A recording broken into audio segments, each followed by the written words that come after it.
Hi there, Abdullah Dawood here. And medicine, an art or a science? This is an age-old question, with many people having wildly varying views on what the true answer is. But that's what I tried to tackle today, and I'm going to do this in 4 steps.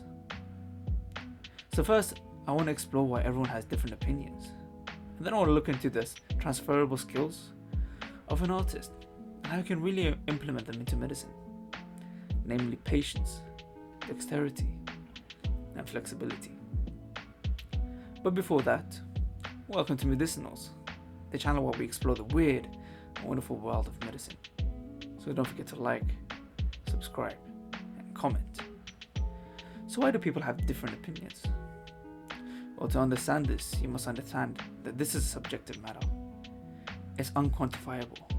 It's based on people's experiences, teachings, and preferences. No two people have the same definition of an art or a science. Your experience may have led you to be with people and tasks that require that you think freely, like an artist. The canvas being a patient, let's say, while at the same time being taught the art in the world of working with people, as medicine is, while science is for the labs, where everything is controlled, unlike a hospital. But on the opposite spectrum, you may prefer dealing with the problem and tasks methodologically. You may have experienced better outcomes and patient success by being calculated on all of your approaches. It's more like a scientist. But I believe there are no right or wrong answers to this. No. I believe there's only what works for you and what doesn't. Personally, I believe there are skills from both arguments that are worth investing into your learning and your curiosity and effort of medicine. And personally, I believe there are 3 main skills of an artist that we can demonstrate in medicine. The first being patience. Any artist knows the pain of having to wait to get the right result that they want. And whilst there are shortcuts, they're never perfect. You often have to settle for a less refined product. You may even have to spend a longer time than you did if you didn't take the shortcut. And sometimes you may have to even start all over again. Medicine is no different. Whether it's a delicate task of surgery or the common yet complex task of talking to people, spending that extra time to check a procedure, communicate with the team properly, and taking the extra steps of knowing the patient more by talking to them more, and then also non-verbally, is worth it, because rushing into these steps only leads to setbacks and possibly situations that you cannot amend.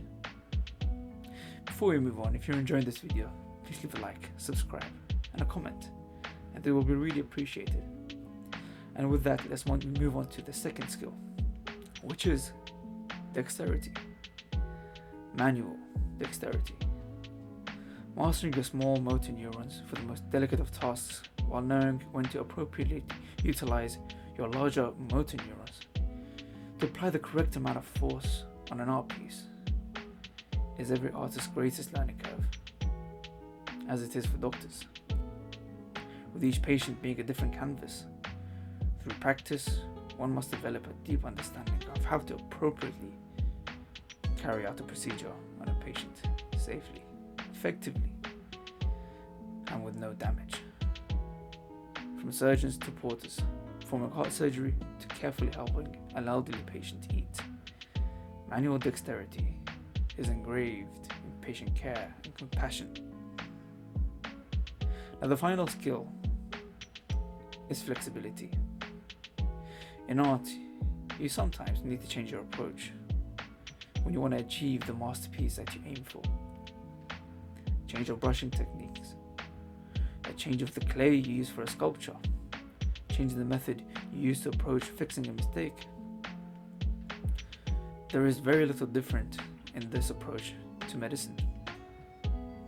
Although it's taught very methodologically as a science, medicine is in the university, rarely does it ever play out as a science, because you may have developed 20 different diagnoses, let's say 20 different differentials when you see a patient, but then they can be all wrong. You may have learned in your university experiences that this is a way to approach this kind of patient, but in the real life, this is not the case. So you have to be flexible in how you approach the cases to change your perspective of it, to be on the correct path. You may need to take a step back and understand your limitations when dealing with a patient and be flexible in solving the case by getting your team involved or finding other ways to help a patient. So I know I've only mentioned 3 points here, and I've talked about why people have different opinions on why medicine is an art or a science. Really, I'm just scratching the iceberg here. The iceberg of the debate is medicine an art or a science. So just like the painting that I just did, which by the way has been requested by my good friend Morgan Key to make as his new cover art for a song that he has been producing and the one that you've been listening to in the background, Fantasy. So by the way, do check him out. His music is legendary. And I would like to end this by saying thank you for tuning into Medicinals. And if you did enjoy the video, leave a like, subscribe, and a comment. And I'll see you in the next one.